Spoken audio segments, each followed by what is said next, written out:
আবারও একটা নতুন বছরের সামনে দাঁড়িয়ে আমরা। বছর শেষের আগে হঠাৎ করে ফের কোভিডের হানা দেশে। বর্ষবরণের আগে উদ্বেগ বাড়িয়ে দিয়েছে গোটা দেশের। তারই মধ্যে এক শিশুর শরীরে JN.1 প্রজাতির ভাইরাসের অস্তিত্ব পাওয়া গিয়েছে, যা নিয়ে তীব্র আতঙ্ক তৈরি হয়েছে অভিভাবকদের মধ্যে।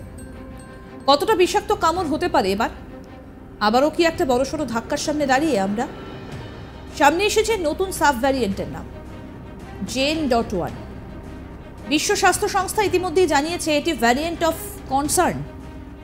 এর মানে কি? নতুন কোনো ওয়ার্নিং বেল? সবচেয়ে বেশি চিন্তার কারণ বাচ্চাদের নিয়ে।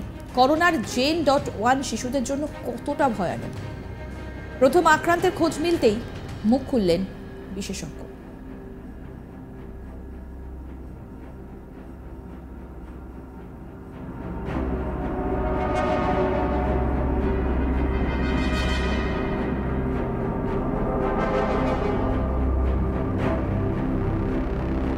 রবিবার মহারাষ্ট্রের এক শিশুর শরীরে JN.1 প্রজাতির ভাইরাসের খোঁজ মিলেছে, যা নিয়ে ব্যাপক আতঙ্ক ছড়িয়েছে অভিভাবকদের মধ্যে।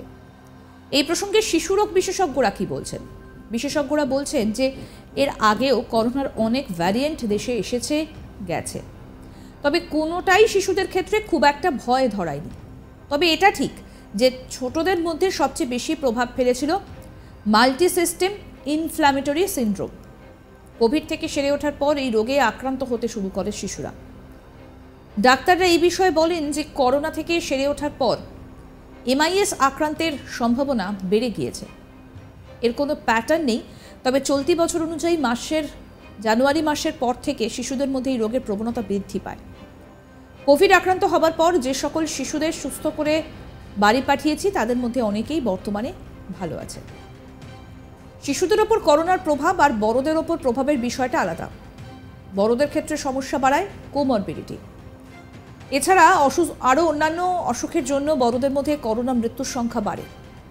আগেও দেখা গিয়েছে করোনা আক্রান্ত হয়েও শিশুদের মৃত্যু ঘটেনি তেমনভাবে, যদিও এখনও সেভাবে করোনার প্রকোপ পড়েনি। আর এই ধরনের উপসর্গ নিয়ে তো অনেকেই আসছে, চিকিৎসাও হচ্ছে, তবে পরীক্ষা তো হচ্ছে না।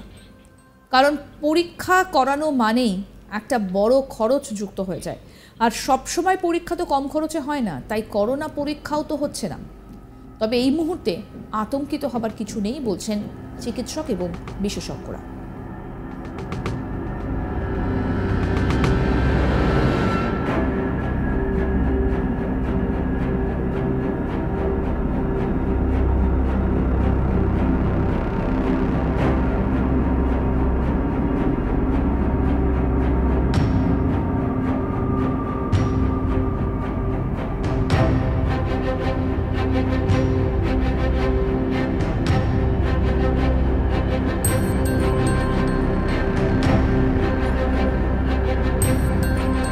করোনার নতুন উপপ্রজাতি JN.1 এর হঠাৎ বাড়বাড়ন্ত নিয়ে সম্প্রতি সব রাজ্য এবং কেন্দ্রশাসিত অঞ্চলের প্রতিনিধিদের সঙ্গে ভার্চুয়াল বৈঠক করেন কেন্দ্রীয় স্বাস্থ্যমন্ত্রী।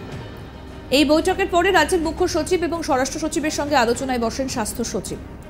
ওই বৈঠকে করোনা আক্রান্তদের ওপরে বিশেষ নজর রাখার সঙ্গে সঙ্গে গুরুত্ব দিতে বলা হয় RT-PCR টেস্টে। পাশাপাশি করোনা পজিটিভ হলেই রোগীর নমুনা যাতে জিনোম সিকোয়েন্সিংয়ে পাঠানো হয় সেই ব্যাপারেও হাসপাতালগুলিকে নির্দেশিকা পাঠানোর কথা বলা হয়েছে।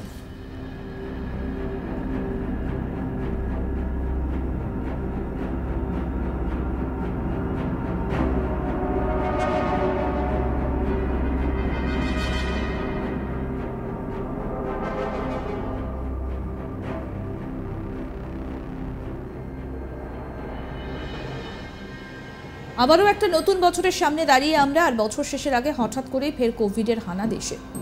বর্ষবরণের আগে উদ্বেগ বাড়িয়ে দিয়েছে গোটা দেশে। তার মধ্যে এক শিশুর শরীরে JN.1 প্রজাতির ভাইরাসের অস্তিত্ব পাওয়া গিয়েছে, যা নিয়ে তীব্র আতঙ্ক তৈরি হয়েছে অভিভাবকদের মধ্যে।